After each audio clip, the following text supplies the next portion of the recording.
હાઈકોર્ટમાં સુનાવણી. ગુજરાત હાઈકોર્ટમાં ફેક્ટ ફાઇન્ડિંગ રિપોર્ટ કરાયો છે સબમિટ. સત્ય શોધક કમિટી દ્વારા બંધ કવરમાં રજૂ કરાયો છે રિપોર્ટ. રાજ્ય સરકારે સોંપેલા રિપોર્ટ પર હાઈકોર્ટે ઉઠાવ્યા છે સવાલો. મ્યુનિસિપલ કમિશનર જવાબદારીમાંથી છટકી ન શકે તેવું હાઈકોર્ટે કહ્યું. 2023ની આગની ઘટનામાં ખ્યાલ હોવા છતાં કેમ કાર્યવાહી ન કરવામાં આવી? જાણ હોવા છતાં કેમ માત્ર સામાન્ય કાર્યવાહી કરવામાં આવી? આ તમામ સવાલો છે એ હાઈકોર્ટ તરફથી પૂછવામાં આવ્યા છે. પણ ડેલિગેશન પણ હોય તો પણ મ્યુનિસિપલ કમિશનર પોતાની મેઇન ઓથોરિટી તરીકેની જવાબદારીમાંથી છટકી ન શકે તે બાબતનો વિગતવાર ખુલાસો પણ માંગવામાં આવ્યો છે.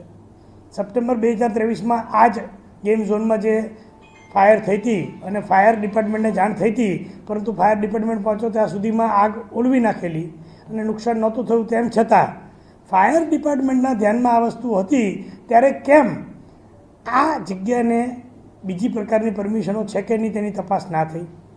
એક થોડી ઘણી નોટિસ ગઈ ડિમોલેશનની, શા માટે તેની પર કાર્યવાહી તે વખતે ન થઈ તેનો પણ ખુલાસો માંગવામાં આવ્યો છે. તો ફાયર વિભાગમાં ખાલી જગ્યાને ભરતી મામલે પણ કોર્ટે રાજ્ય સરકારને ટકોર કરી. કોર્ટે કહ્યું કે સ્ટાફની અછત અને લાયકાત વગરના સ્ટાફને પગલે નાગરિકોને સુરક્ષાનો અધિકાર નથી મળતો. ફાયર ડિપાર્ટમેન્ટની અંદર સરકારના જે નિયમો મુજબ જે જગ્યા હોવી જોઈએ એના માટે કોઈ સામે આવતું નથી. તમે બધાને માત્ર ફિક્સ પગાર મને એમાં લેવા માંગતા હો અને બધી જવાબદારી છેલ્લી નાના માણસો પર નાખવા માંગતા હો તો કોણ આવે ભાઈ? તમે તમારા ડિપાર્ટમેન્ટના હેડ પ્રોપર ક્વોલિફિકેશનવાળા રાખતા નથી, એની પિટિશનો ચાલે છે.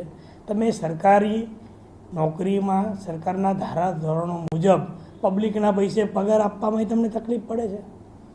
આ બધા પ્રશ્નોને કારણે આવી સંસ્થાઓમાં લોકો આગળ નથી આવતા. બીજું, આપણે ત્યાં પણ એક પ્રોપર કોલેજ હોવી જોઈએ. આપણે ઇંગ્લેન્ડના ક્વોલિફિકેશન માંગીએ છીએ, પછી એક ખાલી નાગપુરમાં છે.